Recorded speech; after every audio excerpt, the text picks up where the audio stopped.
तो देखिए, लोकसभा चुनाव का छठा चरण है और आज 8 राज्यों की 58 सीटों पर मतदान होना है। ऐसे में आपको बता दें कि सुबह 7 बजे से वोटिंग की प्रक्रिया शुरू हो जाएगी। कई दिग्गजों की किस्मत दांव पर लगी है।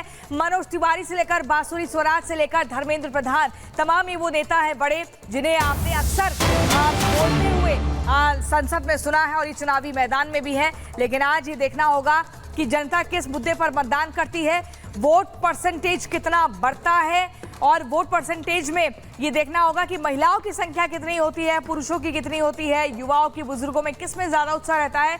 लेकिन आपको बता दें, आज 8 राज्यों की 58 सीटों पर ये दिलचस्प मुकाबला है। एकदम अंतिम पड़ाव पर आ चुका है मुकाबला और ऐसे में अलग अलग जगह से हमारी टीम भी लगातार मौजूद है।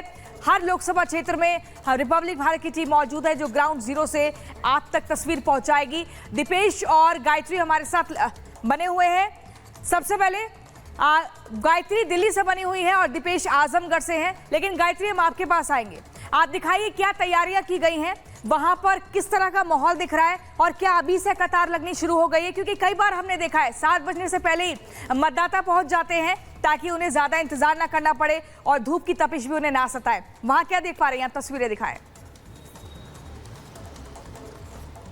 बिल्कुल, देखिए दिल्ली का जो टेम्परेचर है, बिल्कुल आपने ठीक कहा प्रियंका, दिल्ली का टेम्परेचर लगातार हाई होता जा रहा है। लेकिन क्या जो मतदाता हैं उन पर भी गर्मी का असर होगा, ये देखना होगा। क्योंकि अभी अगर मैं दिखाऊं तो यहाँ पर अभी कोई पहुंचा नहीं है। हालांकि ये जरूर है कि लोग कोशिश यही करेंगे कि जल्द से जल्द अपना मतदान करें। तैयारियां पूरी हो चुकी है। लेकिन इस वक्त मैं मौजूद हूँ 109 बूथ संख्या, ये पूर्वी लोकसभा क्षेत्र है। पूर्वी लोकसभा क्षेत्र जहां पिछली बार गौतम गंभीर यानी बीजेपी की तरफ से उन्होंने जीत हासिल की थी। और 7 लोकसभा सीटों की अगर हम प्रियंका बात करें, इस बार मुकाबला बहुत दिलचस्प है क्योंकि इस बार टक्कर है बीजेपी और इंडिया अलायंस के बीच। और ये जो पूर्वी लोकसभा क्षेत्र है, ये आम आदमी पार्टी के खाते में सीट गई है। क्योंकि आपको याद होगा 3 और 4 के फॉर्मूले पर ये इंडिया अलायंस चुनाव लड़ रही है और ऐसे में 4 सीटें आम आदमी पार्टी के खाते में, तो वहीं 3 सीटें कांग्रेस के खाते में। और ये पूर्वी लोकसभा क्षेत्र आम आदमी पार्टी की तरफ से कुलदीप कुमार यहां से चुनाव लड़ रहे हैं। तो वहीं बीजेपी ने हर्ष मल्होत्रा को चुनावी मैदान में उतार दिया है। बीजेपी जिसने पिछली बार सभी 7 सीटों पर जीत दर्ज की थी 2014 में भी, और इस बार बीजेपी कह रही कि हैट्रिक की पूरी तैयारी है, यानी सभी 7 सीटों पर बीजेपी जीत दर्ज करेगी। तो हर्ष मल्होत्रा यहां से चुनावी मैदान में उतार दिए गए हैं। लेकिन दिलचस्प देखिए क्या है, जहां एक तरफ बीजेपी कह रही है कि वो हैट्रिक लगाने की तैयारी में है, तो वहीं इंडी अलायंस में सब कुछ ठीक नहीं चल रहा है। ये दावा बीजेपी की तरफ से किया जा रहा है। क्योंकि आपको याद होगा दिल्ली में 7 तो है आम आदमी पार्टी और कांग्रेस, लेकिन राहुल गांधी ने हाल ही में जिस तरीके का बयान दिया और ये कहा कि हेमंत सोरेन जेल में, तो जमानत पर अरविंद केजरीवाल कैसे। ऐसे में बीजेपी कह रही है कि इंडिया अलायंस में सब कुछ ठीक नहीं चल रहा।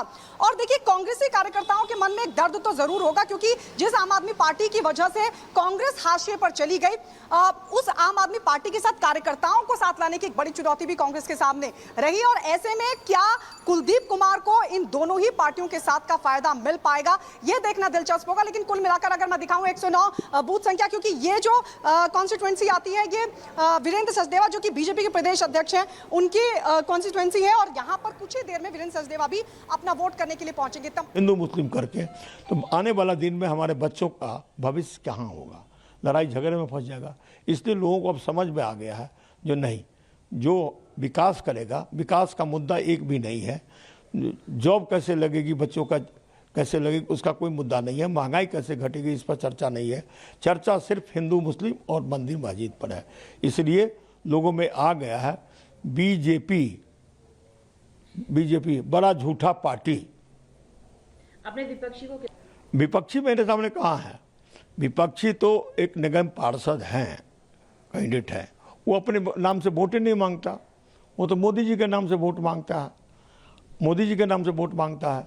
और मैं एक बार तो आप देखिए, महाबल मिश्र को आप सुन रहे थे, लेकिन जिस तरह गायत्री आपको बता रही है क्या कुछ माहौल बना हुआ है, टक्कर किन में है, 4 और 3 का फॉर्मूला है जिसमें दिल्ली में चुनाव लड़ा जा रहा है। तो दिल्ली की अगर 7 सीटों पर आज मतदान है, तो वहीं उत्तर प्रदेश की 14 लोकसभा सीटें हैं जिन पर आज मतदान की प्रक्रिया होनी है। और उसी में से एक सीट आजमगढ़ भी है जहां पर बीजेपी की तरफ से निरहुआ है, तो समाजवादी पार्टी की तरफ से धर्मेंद्र यादव है। और यहाँ पर हमारे संवाददाता दीपेश इस वक्त मौजूद है। दीपेश, बूथ पर आप क्या तैयारियां देख पा रहे हैं? आप तस्वीरें दिखाइए, वहां पर कितने अभी क्या लग रहा है, किस तरह की हलचल है, मतदाता क्या पहुंच चुके हैं, तैयारियां कैसी चल रही हैं, सुरक्षा कर्मियां कब वहां पर क्या बंदोबस्त है?